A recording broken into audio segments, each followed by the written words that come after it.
네, 안녕하세요.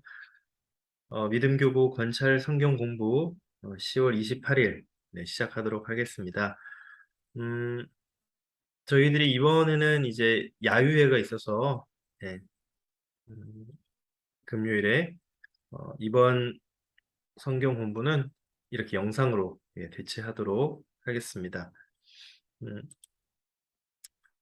네, 교회 및 교구 소식은 항상 주보나 또 소식을 참고하셔서 네, 어, 해당되는 소식이나 있으시면 신경 써주시면 좋겠습니다. 네, 찬송가는 412장이고요. 찬송가는 따로 부르지 않겠습니다. 구역 모임 하실 때 찬양하시고 시작하시면 될 것 같고요. 오늘 말씀의 제목은 함께 나눌 말씀의 제목은 의롭게 협상하라. 사무엘하 20장 14절부터 26절까지의 말씀입니다. 자, 성경책을 다 펴고 본문 말씀을 함께 읽도록 하겠습니다. 사무엘하 20장 14절부터 26절까지 20장 14절부터 26절까지 읽겠습니다. 세바가 이스라엘 모든 지파 가운데 두루 다녀서 아벨과 벤 마아가와 베림 온 땅에 이르니 그 무리도 다 모여 그를 따르더라. 이에 그들이 벤마아가 아벨로 가서 세바를 애우고 그 성읍을 향한 지역 언덕 위에 토성을 쌓고 요압과 함께한 모든 백성이 성벽을 쳐서 헐고자 하더니 그 성읍에서 지혜로운 여인 한 사람이 외쳐 이르되 들을지어다 들을지어다 청하건대 너희는 요압에게 이르기를 이리로 가까이 오라 내가 내게 말하려 하노라 한다 하라. 요압이 그 여인에게 가까이 가니 여인이 이르되 당신이 요압이니까 하니 대답하되 그러하다 하니라. 여인이 그에게 이르되 여종의 말을 들으소서 하니 대답하되 내가 들으리라 하니라. 여인이 말하여 이르되 옛 사람들이 흔히 말하기를 아벨에게 가서 물을 것이라 하고 그 일을 끝내었나이다.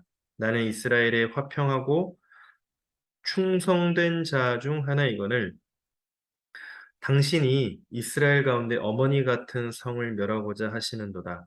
어찌하여 당신이 여호와의 기업을 삼키고자 하시나이까 하니 요압이 대답하여 이르되 결단코 그렇지 아니하다. 결단코 그렇지 아니하다. 삼키거나 멸하거나 하려 함이 아니니 그 일이 그러한 것이 아니니라.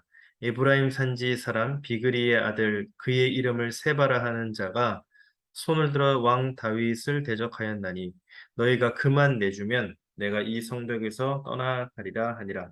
여인이 요압에게 이르되 그의 머리를 성벽에서 당신에게 내어 던지리이다 하고 이에 여인이 그의 지혜를 가지고 모든 백성에게 나아가매 그들이 비그리의 아들 세바의 머리를 베어 요압에게 던진지라. 이에 요압이 나팔을 불매 무리가 흩어져 성읍에서 물러나 각기 장막으로 돌아가고 요압은 예루살렘으로 돌아와 왕에게 나아가니라. 요압은 이스라엘 온 군대의 지휘관이 되고 여호야다의 아들 브나야는 그렛 사람과 블렛 사람의 지휘관이 되고 아도람은 감력관이 되고 아일루스의 아들 여호사밧은 사관이 되고 스와는 서기관이 되고 사독과 아비아달은 제사장이 되고 야일 사람 이라는 다윗의 대신이 되니라. 아멘. 네, 오늘은 이제 또 특별한 인물이 등장하죠. 지난 시간에는 압살롬이 그의 누이여 다말을 이제 강간한 암논을 그죠? 어, 2년 동안 복수를 기다렸다가 양털 깎는 그 시기에 초청을 해가지고 암논에게 복수를 감행하고 죽이고 그렇게 됨으로써 이제 온 집안이 완전 이렇게 힘들게 되는 어려움을 겪는 모습을 보았습니다. 오늘은 어떤 인물이 등장할까요? 오늘은 보니까 어, 이름이 뭡니까? 세바. 예, 반역자 세바가 등장을 합니다. 세바가 다윗 왕을 반역하고 아벨 성읍이라는 곳으로 피신을 하는데, 그래서 요압이 군대 장관이었던 요압이 이 아벨 성읍 전체를 파괴할 기세로 성을 에워싸며 공성전을 준비합니다. 이 공성전이란 것은 어떤 그 요새 성읍을 상대로 전쟁을 하는 것이죠. 그래서 siege assault라고 여기 되어 있는데, 이제 공성전, 그러니까 그런 성읍이나 요새를 향하여서 전쟁을 치르는 것을 말합니다. 이제 진압 작전이 시작이 되면 성읍 전체가 완전 초토화될 상황인데, 이때 아벨 성읍에서 어느 지혜로운 여인이 나와 요압과 협상을 시도하는 장면이죠. 이 여인의 지혜로운 중재 덕에 무고한 피를 흘리지 않고 반란자였던 이 세바만, 예, 이 세바만 어, 이제 내어주는, 세바를 죽여서 머리를 내어 던지는 그런 장면입니다. 어, 자, 그러면 이제 첫 번째 나눔으로 한번 들어가 보도록 하겠습니다. 오늘 제목이 의롭게 협상하라인데, 자, 첫 번째 1번. 요압이, 네, 요압이 아벨 성벽을 쳐서 헐려고 하자 한 지혜로운 여인이 나와 요압과 협상을 시도합니다. 14절에서 21절 부분이고요. 요압은 아벨 성으로 숨어든 세바를 잡기 위해 어떤 전략을 씁니까? 14절, 15절. 세 번역으로 한번 읽어볼까요? 14절. 세바가 모든 이스라엘 지파 가운데로 두루 다니다가 아벨 지역과 벳마아가 지역과 베림의 온 지역까지 이르렀다. 그곳 사람들이 모두 모여서 그의 뒤를 따랐다. 요압을 따르는 군인들은 그곳에 이르러서 벳마아가의 아벨을 포위하고 세바를 치기 시작하였다. 그들이 성읍을 보면서 둔덕을 쌓으니 이 둔덕이 바깥 성벽의 높이만큼 솟아올랐다. 요압을 따르는 모든 군인이 성벽을 무너뜨리려고 부수기 시작하니. 예. 그러니까 요압이 아벨 성읍을 향하여 언덕 위에 둔덕을 쌓은 것이죠. 그 뭡니까? 바깥 성벽의 높이와 똑같이 언덕을 이제 쌓은 겁니다. 둔덕을 쌓은 거죠. 그리고 흙으로 이제 그 언덕을 쌓은 거죠. 높이만큼. 그리고 성벽을 쳐서 하려고 했다. 즉, 성읍 자체를 파괴하려고 했다라는 것입니다. 여기서 우리가 한번 생각해 볼 것은, 사실은 요압은, 그죠? 군대 장관 요압은 누구만 잡으면 되는 거였습니까? 예, 반역자였던 이 세바만 잡으면 되는데, 뭐 죽이든지 살리든지 하여튼 잡으면 되는 거잖아요. 잡아서 더 이상 왕에게 반역하지 못하도록 하면 되는 것이었는데, 이 요압이 쓴 작전은 뭐냐면 아벨 성읍에 피해서 들어간 모든 이스라엘 백성까지 죽이려고 작정을 한 것입니다. 그러니까 성 전체를 완전 초토화시키려고 했던 것이죠. 그래서 이것이 마치 빈대 하나 잡겠다고 초가 삼간을 다 태우려는 것이나 마찬가지다. 이렇게 무서운 일을 계획했다는 것입니다. 만약에 누가 중지하지 않는다면 또 다른 무고한 피를 흘리는 동족 상잔의 전투가 벌어질 것이다 라고 이야기합니다.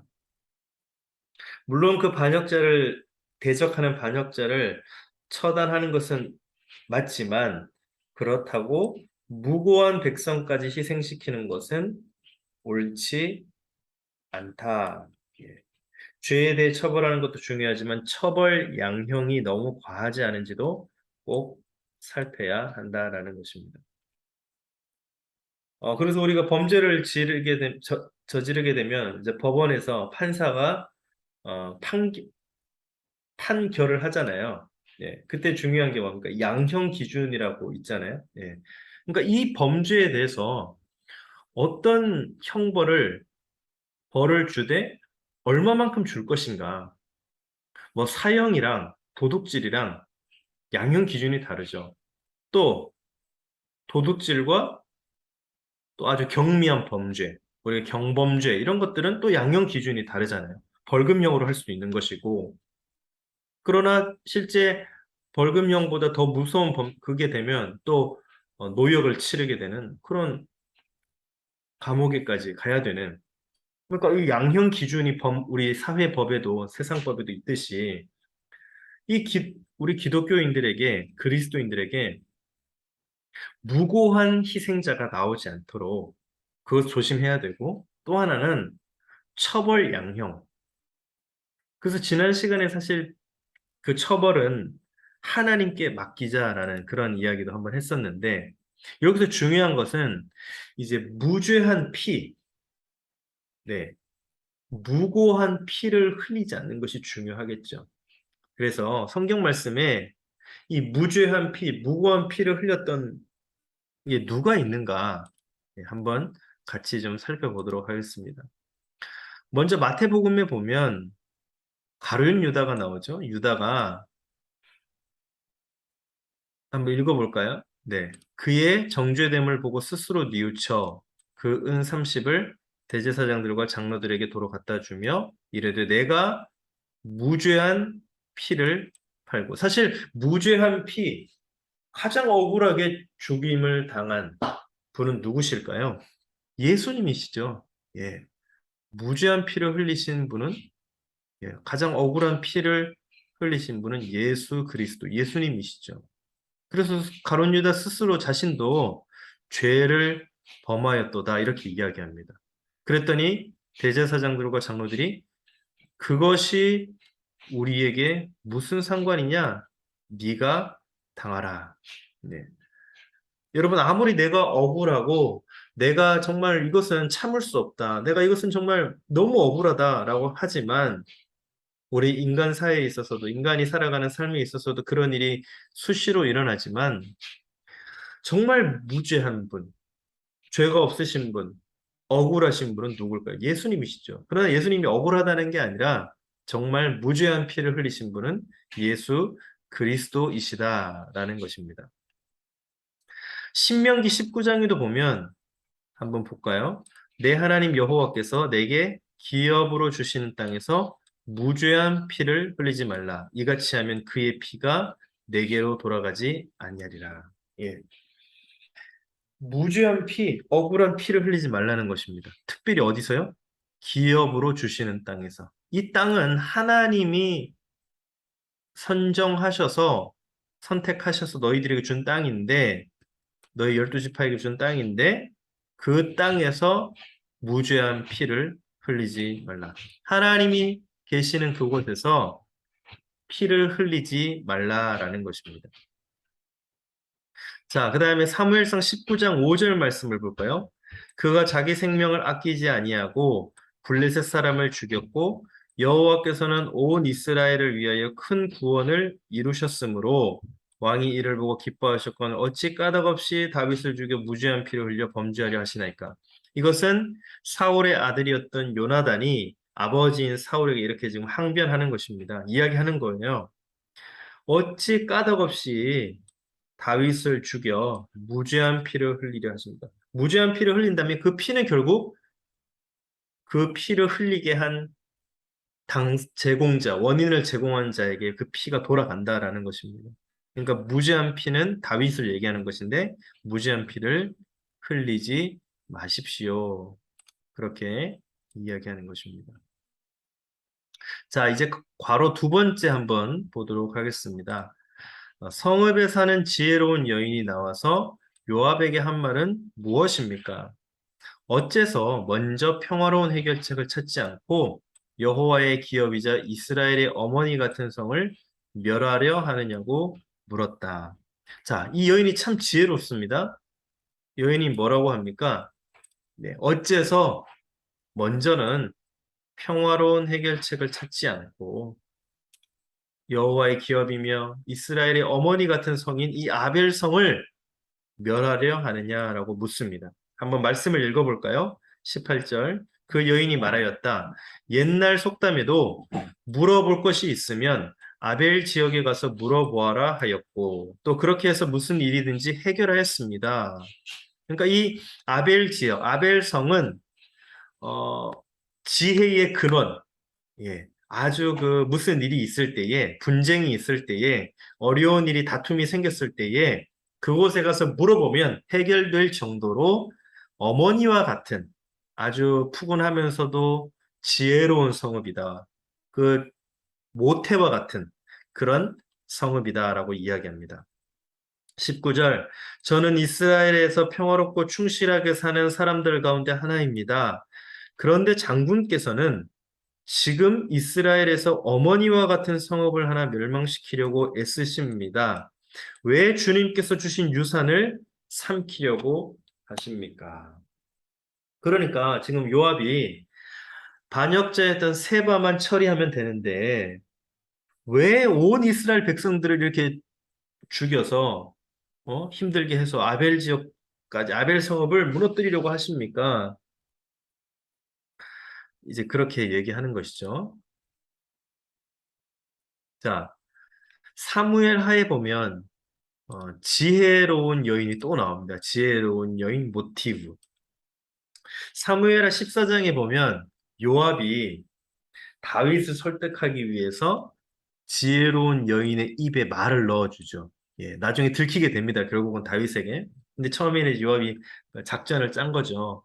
왜냐하면 압살롬을 데리고 왔으면 좋겠는데 다윗이 그걸 안 하는 거죠. 그래서 다윗 왕을 설득하기 위해 지혜로운 여인을 그 입에 할 말을 넣어 주어서 다윗 왕 앞에 가게 합니다. 세우죠. 그래서 그 여인이 하는 말을 통해서 이제 다윗이 그 얘기를 딱 들어보니까 근데 압살롬 얘기를 하는 것이거든요. 그걸 이제 아마 다윗도 깨닫게 됐을 거예요. 그 얘기를 여인이 하고 나니까. 그래서 이제 다윗이 결국은 압살롬을 다시 이제 데리고 오는 예, 그런 작전을 요압이 결국은 이제 작전을 다 짜지만 그 사무엘하 14장에도 나오는데요. 오늘 본문 사무엘하 20장에도 이 지혜로운 여인이 등장합니다. 20장에 등장하는 지혜로운 여인이 14장에 나오는 지혜로운 여인과 다른 인물이지만 같은 인물은 아닙니다. 그러나 중요한 것은 뭡니까? 예, 중재의 역할을 한다는 점에서는 비슷하다. 이 중재의 역할이 참 중요하죠. 우리도 생각해보면 가정에서도 그렇고요. 교회에서도 그렇고, 사회에서도 그렇고, 여러분 정치도 한번 보십시오. 정치도 보면 이 중재의 역할을 하는 그 보직이 있습니다. 자리가 있습니다. 예를 들어서 청와대와 국회를 연결해주는 그런 대통령을 보좌하는 사람들 중에서도 그런 자리가 있고요. 또 한번 생각해 보면 여러분, 뭐, 우리 가정도 마찬가지잖아요. 예. 꼭 가정에 보면 꼭 중재 역할을 하는 사람이 있죠. 교회도 그렇고요. 그래서 이 중재 역할을 한다는 점에서 지혜로운 여인과 참 흡사하다라고 볼 수가 있겠고요. 당시 아벨 성읍은 역사적으로 지혜의 성읍으로 일컬어졌다. 그래서 많은 백성이 아까 말씀드렸다시피 분쟁을 해결하기 위해 아벨 성읍에 찾아가서 물었는데 어머니 성읍처럼 그렇게 여겼는데 이 요압이 그렇게 이제 성읍 자체를 멸하려고 하니까 이 지혜로운 여인이 그렇게 이제 얘기를 하는 것이죠. 그것은 참 왜 삼키려고 합니까? 그것은 하나님 앞에 악한 행동입니다. 라고 이렇게 이야기합니다. 우리가 성경에 보면 지혜로운 여인이 참 많이 나옵니다. 예. 먼저는 라합이 있죠. 여리고성의 기생이었지만 이방 여인이었고 천한 신분의 사람이었지만 그녀가 믿음을 갖게 되었고 생명을 걸고 여리고성에 들어온 이스라엘 정탐꾼 두 사람을 자기 집에 숨겨줍니다. 그럼으로써 그녀의 가족이 다 구원을 받게 되고 뿐만 아니라 그녀는 살몬이라는 사람과 결혼하여 누굴 낳았습니까? 보아스를 낳았고 여러분 룻기에 가면 보아스의 또 룻이 이제 보아스 여기 나오네요. 룻 그죠? 룻 역시 이방 모압 여인이었죠. 나오미 그죠? 나오미가 이제 베들레헴에 흉년이 들어가 베둘레헴인데 여러분 베들레헴은 잘 아시죠? 베이트 레헴 예 떡집이라는 뜻입니다. 떡집. 그 여러분 떡집에도 흉년이 들 수 있어요. 그래서 베이트 레헴 베둘레헴이죠. 베둘레헴의 흉년을 피해가지고 모압 땅으로 이주한 나오미가 거기서 남편도 죽고 아들 둘 다 죽어서 네, 청상 과부 여자 세 명이서 나오미와 며느리 두 명이 결국은 거기 남게 되죠. 그런데 어, 며느리 한 사람은 떠나가고 나오미와 룻이 이제 울면서 이스라엘 땅으로 다시 돌아옵니다. 그런데 이 룻이 결국은 보아스 여기 보아스 있잖아요. 보아스 이 룻이 보아스라는 이 유력한이라는 것은 어, 재정적으로 부유한 네, 풍족한 돈이 많다는 뜻이죠. 유력한 남자를 만나서 다윗의 할아버지 오벳을 낳고 믿음의 조상이 되는. 그러니까 이게 사실 믿음의 여인, 지혜로운 여인이란 것은 어떻게 보면 믿음의 전통적이고 그런 가문에서 나오는 것이 아니라 이방 여인에서 다 나왔죠. 라합도 그렇고요. 롯도 그렇고요. 또 누가 있을까요? 에스더도 있습니다. 에스더, 죽으면 죽으리이다. 예, 에스더도 있고. 아비가일, 여러분 사무엘에 보면 아비가일이 나오잖아요. 그 남편이 참 우둔한 사람이었죠. 예, 그래서 다윗이 막 복수하러 갈 때 이 아비가일이 떡과 음식을 제공하면서 마음을 진정시키고 나중에 그 남편은 죽게 되잖아요. 브리스길라, 아굴라와 브리스길라. 예, 브리스길라도 복음을 세우는 일에 참 헌신한 그런 여인이었습니다. 그래서 에스더, 아비가일, 브리스길라. 또 이 외에도 참 지혜로운 여인이 많이 있죠. 자, 세 번째 한번 볼까요? 음, 여인은 세바만 내주면 물러가겠다고 한 요압에게 무엇이라고 대답합니까? 예, 그의 머리를 성벽에서 당신에게 내어 던지리다. 아, 이게 참 말이 좀 이렇게 무섭기도 합니다. 예, 뭐라고 하냐면 그 세바의 머리를 당신에게 내어 던지리다. 네. 참 결단이 있는 여인 같아요. 대단한 여인이죠. 자, 21절 말씀. 그 일이 그런 것이 아니요. 사실은 에브라임 산간지방 출신인 비그리 아들 세바라는 사람이 다윗 왕에게 반기를 들어서 반란을 일으켰어요. 요압이 얘기하는 거죠. 여러분이 그 사람만 내주면 내가 이 성읍에서 물러가겠소. 그 여인이 요압에게 말하였다. 그렇다면 그의 머리를 곧 성벽 너머로 장군께 던져 드리겠소. 그러니까 이 여인도 결국 이렇게 하고 나서 이제 혼자 결정할 수 없는 것이죠. 거기 모여있던 이스라엘 사람들에게 그 성읍의 주민들에게 가서 이제 상의를 해야 되는 거죠. 얘기를 해야 되는데 그러니까 이 여인이 참 지혜로운 여인이라는 것입니다. 자, 한번 읽어볼까요? 요압은 사실 세바의 선동에 미혹된 백성 전체를 응징하는 데 관심이 없었다. 오직 다윗을 대적한 세바 한 사람을 처단하는 데 관심이 있었다. 협상 테이블에 앉은 여인과 요압은 서로의 필요와 요구 사항을 절충한다. 즉 무고한 백성은 살리고 그죠? 백성은 살리는 거죠. 무고한 백성 아까 무고한 피를 흘리지 말라 그랬잖아요. 패역한 세바는 처단하는데 합의를 합니다. 지혜로운 여인의 용기 있는 중재. 예, 지혜로운 여인의 용기 있는 중재가 있었기에 가능한 일입니다. 사실 어떻게 보면 여인도 뭐 안 나서도 되죠. 그렇잖아요. 우리도 보면 뭐 지나가는 예를 들어서 길을 지나가다가 뭐 싸우고 있으면 괜히 내가 거기에 휘말릴 이유도 없고 거기 내가 해봤자 나한테 득되는 일이 없고 손해가 더 크다고 생각하잖아요. 그래서 뭐 그런 일에 별로 관심 쓰지 않고 솔직히 뭐 우리 국가적인 일도 그렇고요. 국가적인 일을 떠나서 우리 지역의 일도 그렇고요. 네. 어떻게 보면 사람은 다 이기적인 그런 동물이라서 나에게 별로 이득이 되지 않고 이익이 되지 않으면 그렇게 뭐 나설 이유가 없잖아요. 안 나서려고 하죠. 이 지혜로운 여인도 마찬가지 아닙니까? 이 여인도 사실 그 왔을 때 그 여인이 뭔 득이 있겠다고 그렇게 이득이 있겠다고 나섰을까요? 그냥 가만히 있어도 되고 남자들도 많고 아마 거기 뭐 그 성읍을 대표하는 유력한 정치인들도 있지 않았겠습니까? 뭐 그죠? 많았을 텐데 국회의원도 있었을 테고 그 성읍에 대표하는 리더가 있었을 텐데 근데 이 지혜로운 여인이 용기 있는 중재가 있었습니다. 여인이 요압과 담판했을지라도 그녀가 또한 아벨 성읍 사람들을 설득하지 못한다면 여인의 생명 자체가 위태로울 수도 있죠. 예. 그 주민들이 막 그럴 거 아닙니까? 네가 뭔데 거기 나가서 왜 뭐 그런 거 하고 오냐?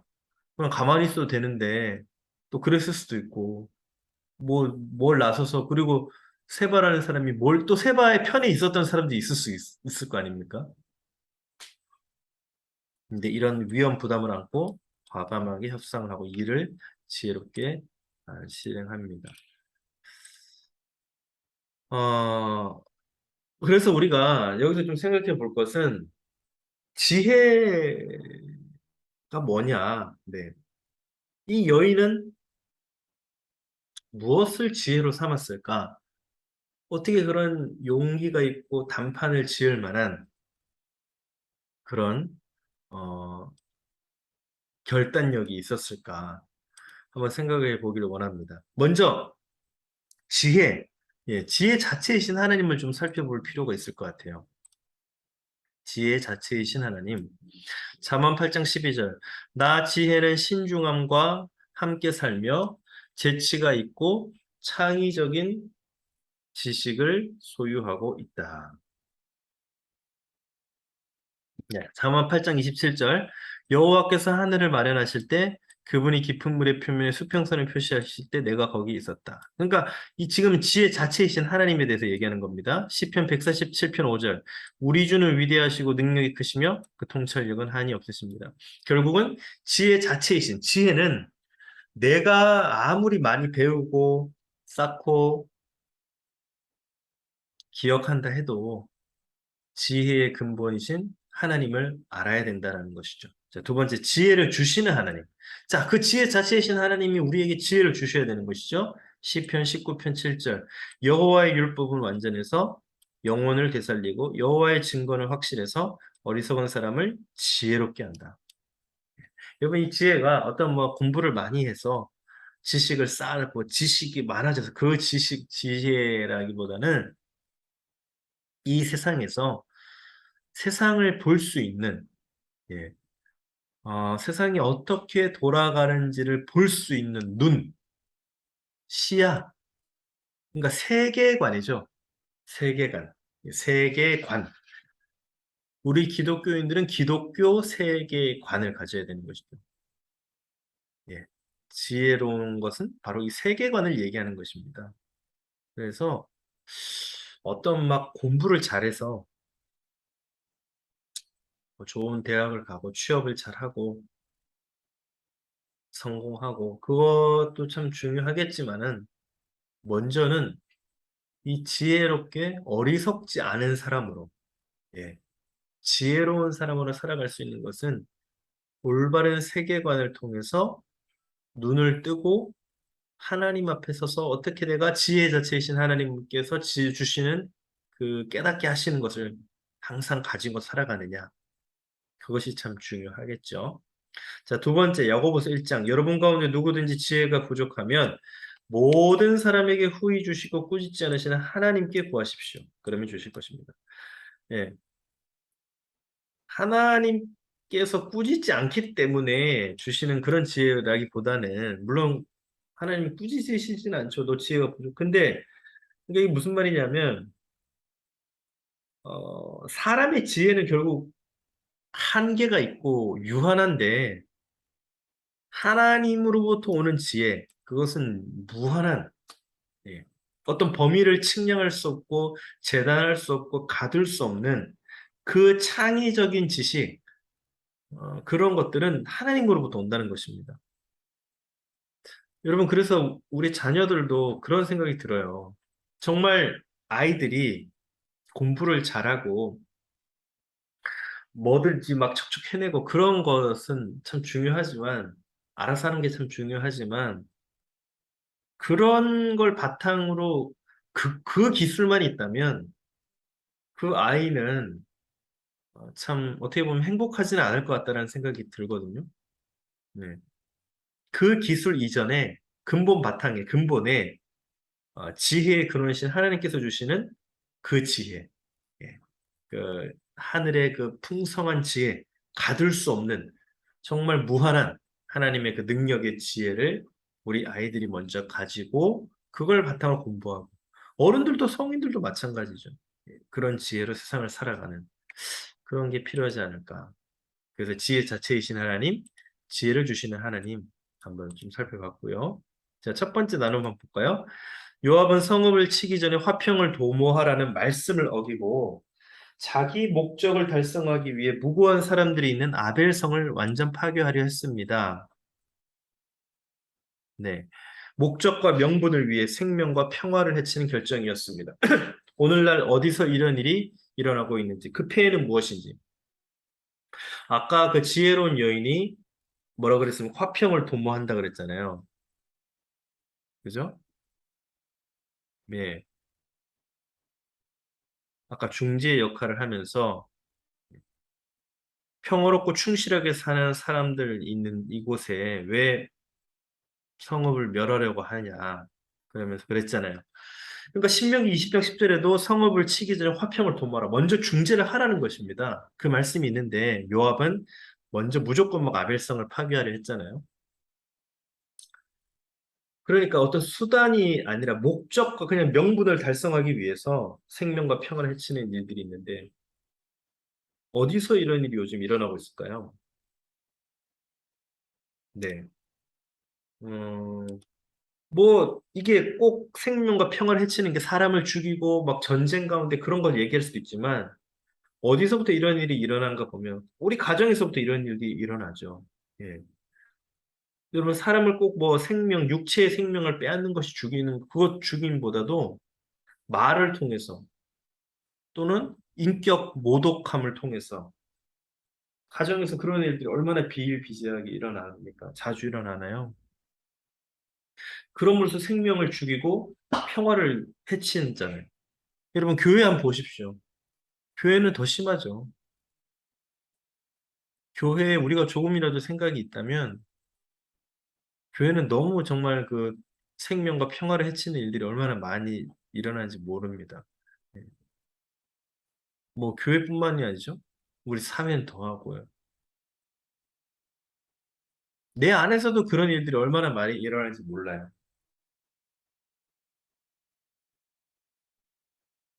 생명과 평화를 해치는 그런 일들이 얼마나 많이 일어나는지 모릅니다. 그 폐해는 무엇입니까? 결국 죽는 것이죠. 네. 그러니까 우리 사람이 여러분 이미 죽었었던 그 존재들이잖아요. 죄악으로 인해서. 근데 주님이 우리를 살려주신 것이죠. 그러니까 그 폐해는 결국 지금 우리가 당하고 있는 것입니다. 네. 이 세상에 생명과 평화를 해치는 일들이 일어남으로 인해서 그 폐해는 지금 내가 당하고 있는 것입니다. 근데 결국 살릴 수 있는 방법은 뭐예요, 다시? 예, 생명 대신 하나님께로 돌아가는 것이죠. 예수 그리스도를 믿고 구원을 받는 것이죠. 우리 가정에서부터 그런 일들이 얼마나 많이 일어나는지 모릅니다. 자, 두 번째. 아벨성의 지혜로운 여인은 무고한 희생을 막는 평화로운 방식을 제시하므로 요압의 폭력적인 방식을 막았습니다. 우리 공동체와 사회를 생명을 존중하는 평화로운 곳으로 만들기 위해 필요한 지혜와 태도가 무엇이라고 생각하는지 나누어 봅시다. 먼저는 사람에 대한 존중이 필요하다고 생각이 됩니다. 창세기 9장 6절에 보면 하나님께서 자기의 형상대로 사람을 만드셨기 때문에 누구든지 사람의 피를 흘리면 사람에게 피 흘림을 당할 것이다. 예. 우리는 기본적으로 나뿐만이 아니라 저 사람도 상대방도 하나님의 형상대로 지음받은 귀한 존재다라는 그 인식을 항상 가지고 있어야 됩니다. 가난한 사람을 억압하는 사람은 그를 지으신 분을 비난하는 것이고 궁핍한 사람에게 친절을 베푸는 사람은 하나님을 높여드리는 것이다. 예. 가난한 사람을 억압하는 사람은 하나님을 비난하는 것이랍니다. 또 그런 사람에게 친절을 베푸는 사람은 하나님을 높여드리는 것입니다. 우리는 혀로 주와 아버지를 찬양하기도 하고 또 그것으로 하나님의 형상을 따라 지음받은 사람을 저주하기도 합니다. 어떻게 우리 입에서 단물과 쓴물이 동시에 나올 수 있겠습니까? 선한 말과 악한 말이 동시에 나올 수 있습니까? 그것은 바로 우리는 하나님의 형상으로 지음받은 사람인데 우리가 혀로 저주한다는 거예요. 그러니까 사람에 대한 존중이라는 것은 어떤 폭력적이거나 그런 것보다도 말도 해당이 되고요. 생각도 해당이 되고요. 우리 예수님도 말씀하셨잖아요. 머리에 이미 여인을 향하여 음욕을 품은 자마다 간음한 것이라고 그러셨잖아요. 예. 또 사람에 대한 어떤 존중, 예. 그 사람의 몸을 소중하게 여기는 것, 그죠? 그 사람의 생각을 소중하게 여기고 그 사람의 자체를 소중하게 여기는 하나님의 형상대로 지음받았다는 그 생각이 참 중요합니다. 자, 2번. 요압과 협상을 마친 여인이 성읍으로 돌아가서 한 일은 무엇입니까? 세바를 처형하도록 지혜로운 말로 성읍 주민을 설득했다. 22절 볼까요? 그런 다음에 그 여인이 온 주민에게 돌아가서 슬기로운 말로 설득시키니. 자, 이제 요압과 협상을 한 여인이, 지혜로운 여인이 다시 성으로 돌아가서 주민들을 이제 슬기로운 말로 설득시킵니다.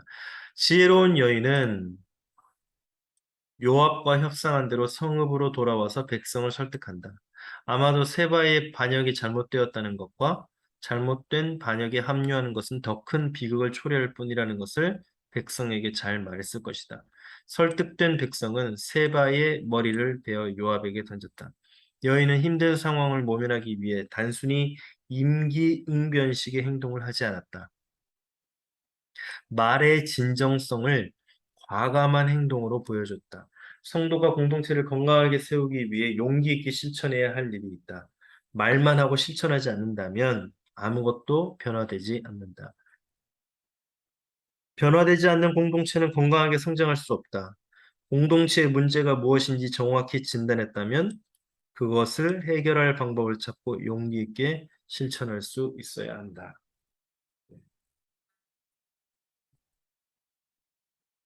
말만 한다면 아무 일도 일어나지 않겠죠. 변화하기 위해서는 우리가 그것을 또한 통해서 정확히 진단했다면 이제는 용기 있게 실천할 수 있어야 합니다. 용기 있다는 것은 결국은 또한 어, 분쟁이 있고 충돌이 있고 갈등의 구조가 생길 수밖에 없다는 것을 이야기합니다. 그러나 용기를 가지고 실천하는 자만이 또한 그 단체를 공동체를 변화시킬 수 있겠죠. 그 지역을 변화시킬 수 있겠죠. 그래서 이 지혜로운 여인의 과감한 행동, 용기 있는 실천, 이런 것들이 이 공동체를 살리는 그런 일을 이끌었습니다. 두 번째, 반역자 세바는 처형되고 진압군은 해산합니다.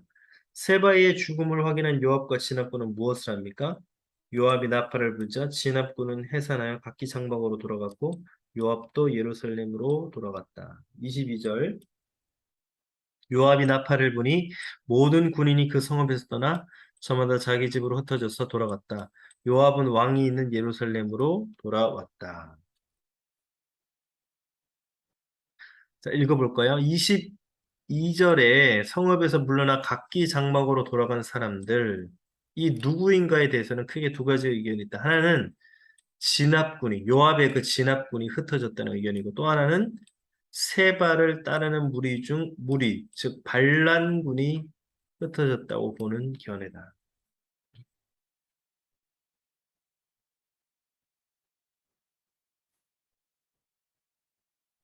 1절에서 세바가 나팔을 불며 이스라엘아 각각 장막으로 돌아가라라고 선언하는 것이 문학적으로 22절에서 무리가 흩어져 각기 장막으로 돌아갔다는 것과 인클루지오, 수미상관법을 이루는 것을 볼 때 본문에서 무리는 반란군으로 보는 것이 더 합당해 보인다.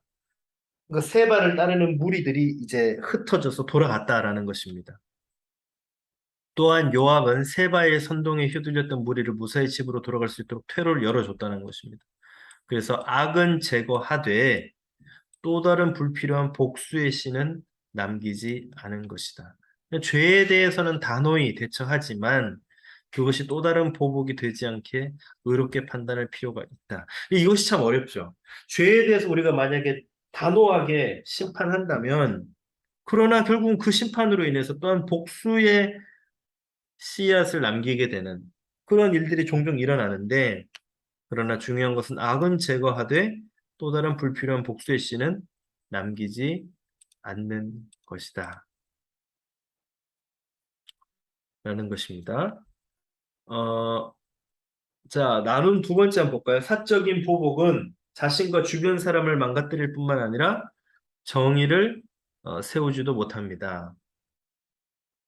아, 이거는 지난번에 거고요. 예. 그래서 여기서 지금 제가 이제 말씀드리고 싶은 것은, 어, 여기서 이제 복수의 씨를 남기지 않는 것인데, 지난 시간에 저희가 그걸 했었잖아요.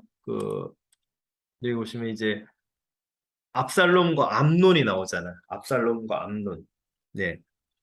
기억나시죠?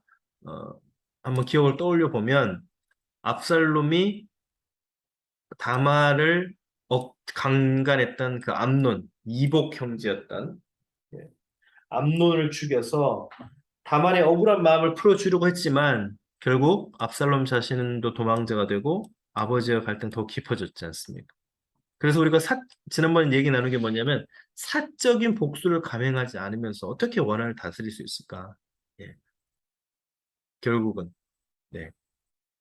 그래서 지금 여기서도 그걸 얘기하잖아요. 앞에서도 아까. 예. 우리가 죄는 단호하게 엄정하게 대해야 하지만, 그것이 또 다른 보복이 되지 않게 그걸 잘 해야 되는데, 자, 로마서 12장 17절 지난 시간에 한번 같이 읽었었죠. 아무에게도 악을 악으로 갚지 말고 모든 사람 앞에서 선한 일을 도모하라. 할 수 있거든 너희로서는 모든 사람과 더불어 화목하라. 내 사랑하는 자들아 너희가 친히 원수를 갚지 말고 하나님의 진노하심에 맡기라. 기록되었을 때 원수 갚는 것이 내게 있으니 내가 갚으리라. 라고 주께서 말씀하셨습니다. 우리는 참지 못하고 막 복수하고 그렇게 하는데 결국 하나님께 맡겨라 라는 것입니다. 그래야 우리가 죄에 대해서는 단호하게 할 수 있지만 결국 보복하는 것을 막을 수 있다. 자, 세 번째 나눠 한번 볼까요? 사람들을 의롭고 평화로운 길로 이끌기 위해 설득하는 것이 지혜자의 숙명이고 책임입니다. 주변에 설득이 필요한 사람이 누구인지 그들을 어떤 말로 설득하지 이야기해 봅시다. 네. 그러니까 이 지혜로운 여인처럼 먼저 그러니까 요압은 사실 막 그 성읍을 탈환하려고 성읍을 빼앗으려고 이제 그 성읍을 무너뜨리려고 완전 막 그렇게 했었는데 중재자의 역할을 한 지혜로운 여인 덕분에 이 성읍이 살고 세바만 반역자였던 세바만 처단을 당했잖아요. 그래서 우리도 이 지혜자의 숙명이란 거 결국 이 지혜자의 숙명 누가 감당해야 됩니까? 지혜자의 숙명. 네. 이 지혜자의 숙명을 누가 감당해야 될까요? 내가 감당해야죠. 예, 지혜자의 숙명. 그래서 주변에 설득이 필요한 사람이 누가 있는가? 어떤 말로 설득할까? 설득이 참 어렵죠. 막 화내고 금방 대꾸하면 뭔가 문제가 풀릴 것 같은데 그것이 잘 안 된다라는 것입니다. 잠언 25장 15절 한번 볼까요? 네, 여기 한번 보십시다. 오래 참으면 관원도 설득할 수 있나니 부드러운 혀는 뼈를 깎느니라 그랬습니다. 어, 여러분 오래 참으면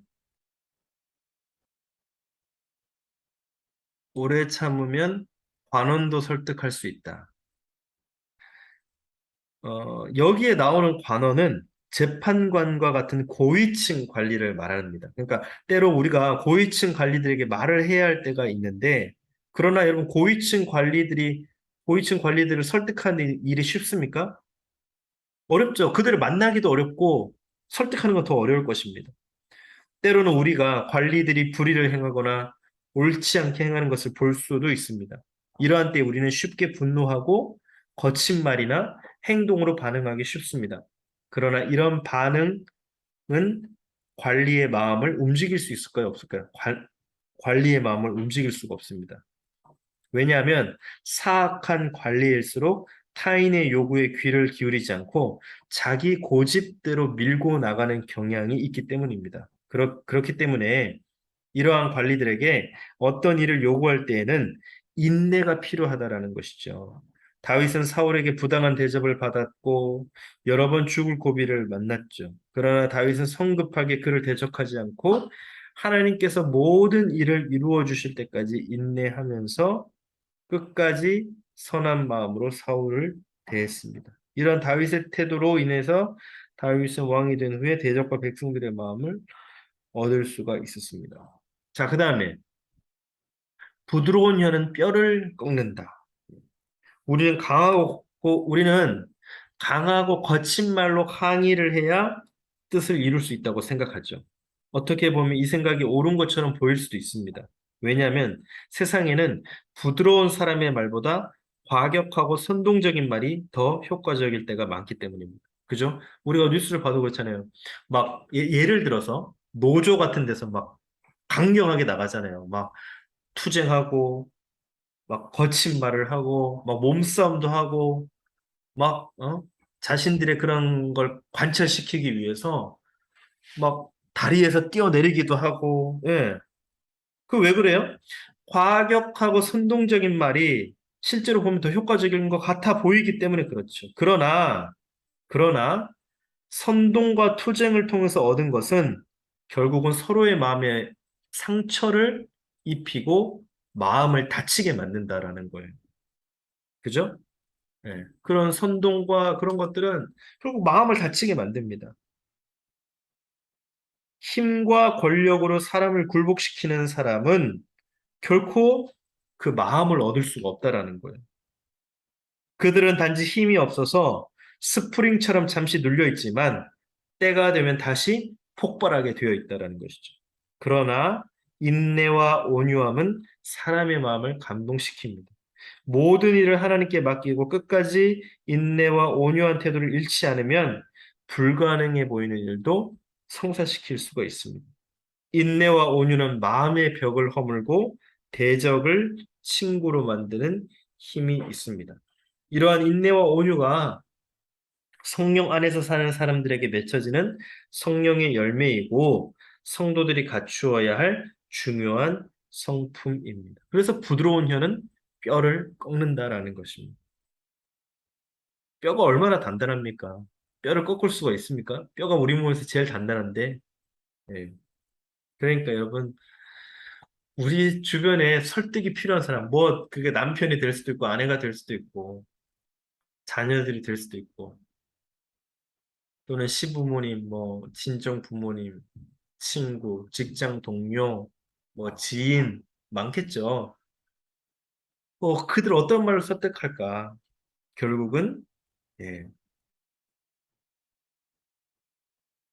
우리가 거친 말이나 행동으로 반응하면 안 되고 예, 인내와 온유한 마음으로 모든 일을 하나님께 맡기고 끝까지 인내와 온유한 태도를 잃지 말고 대해야 하겠다라는 것입니다. 결국 그 순간에 화를 내면 그때 뭔가 해결이 된 것 같지만 결국 그 해결이 아니라는 겁니다. 마음이 더 다친다라는 거죠. 상처만 입게 되고. 그래서 힘과 권력으로 여러분 사람을 굴복시키는 것은 뭐 겉으로 보기에는 굴복이 되는 것처럼 보여도 마음을 얻을 수가 없는 것이죠. 이것을 기억하시고 어, 여러분 주변에 설득이 필요한 사람 누군지 한번 잘 생각해 보시고 어떤 말로 설득할지 잘 기도하시면서 다가갔으면 좋겠습니다. 어, 네, 이제 끝났습니다. 끝났고요.